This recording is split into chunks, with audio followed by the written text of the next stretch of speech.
एक गांव में एक विधवा अंधी औरत रहती थी। उसका एक बेटा था जिसके पालन पोषण की सारी जिम्मेदारी उसके कंधों पर थी। वह अपने बेटे को पढ़ा लिखा कर एक बहुत बड़ा आदमी बनाना चाहती थी, इसलिए उसने उसका दाखिला गांव के सबसे अच्छे स्कूल में किया। वह दिन रात मेहनत करती ताकि बेटे की स्कूल की फीस दे सके। लड़के के स्कूल के बच्चे उसकी माँ के बारे में जानते थे। वे सब उसे आंधी का बेटा कहकर चिढ़ाते थे। लड़का इससे बहुत परेशान था।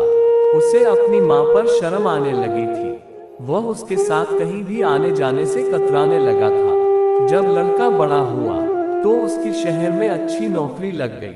उसने अपनी माँ से वादा किया कि शहर में मकान लेकर वह उसे लेने आएगा, लेकिन वह शहर गया तो फिर लौटकर वापस नहीं आया। उसकी अंधी माँ उसका इंतजार करती रह गई। कई दिन बीत गए, लड़के की कोई खबर नहीं आई। कई महीने बीत गए, लड़के की कोई खबर नहीं आई। लड़के की अंधी माँ को रहा नहीं गया। वह एक दिन अपने बेटे से मिलने शहर पहुंच गई। पूछते पूछते वह बेटे के ऑफिस पहुंची। वहां सिक्योरिटी गार्ड ने उसे रोक दिया। अंधी औरत ने गार्ड को अपने बेटे का नाम बताया और बोली कि उससे जाकर कह दो कि गांव से कोई मिलने आया है। गार्ड ने जाकर उसके बेटे को बताया। बेटे ने ऑफिस की खिड़की से देखा तो उसे अपनी माँ गेट के बाहर खड़ी नजर आई। वह ऑफिस में सबके सामने अपनी माँ की वजह से शर्मिंदा नहीं होना चाहता था। उसने सिक्योरिटी गार्ड को ऐसा कहने बोल दिया कि वह ऑफिस में नहीं है।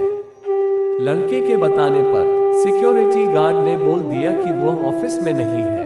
लड़के की अंधी माँ वहां से चली गई। शाम को वह लड़का ऑफिस से घर जाने के लिए निकला। रास्ते में एक जगह काफी भीड़ थी। वह अपनी गाड़ी रोककर भीड़ के पास पहुंचा और देखा तो बीच सड़क में उसने अपनी माँ को मरा हुआ पाया। उसके हाथ में एक चिट्ठी थी जिसमें लिखा था, बेटा, बड़े दिन हो गए थे, तेरी कोई खबर नहीं मिली थी। चिंता हो रही थी, इसलिए तुझसे मिलने चली आई। तू तो अब बड़ा आदमी बन गया है। तुझसे मिलना अब शायद मुझ जैसी गरीब की किस्मत में नहीं, लेकिन मैं बहुत खुश हूँ तेरे लिए। तूने अपना ही नहीं बल्कि मेरा सपना भी पूरा किया। मलाल है कि तेरी तरक्की देख नहीं सकती। काश बचपन में तेरी आंखों में सरिया न घुसा होता और मुझे तुम्हें अपनी आंखें न देनी पड़ी होती, तो तेरी तरक्की अपनी आंखों से देखकर सुकून से मरती। खैर, मेरा अब छोड़ो, तुम जुग जुग जियो बेटा, तेरी अंधी माँ। ये पढ़कर लड़का फूट फूट कर रोने लगा। जिस अंधी माँ पर उसे शर्म आती थी, उसने उसके लिए कितना बड़ा बलिदान किया था।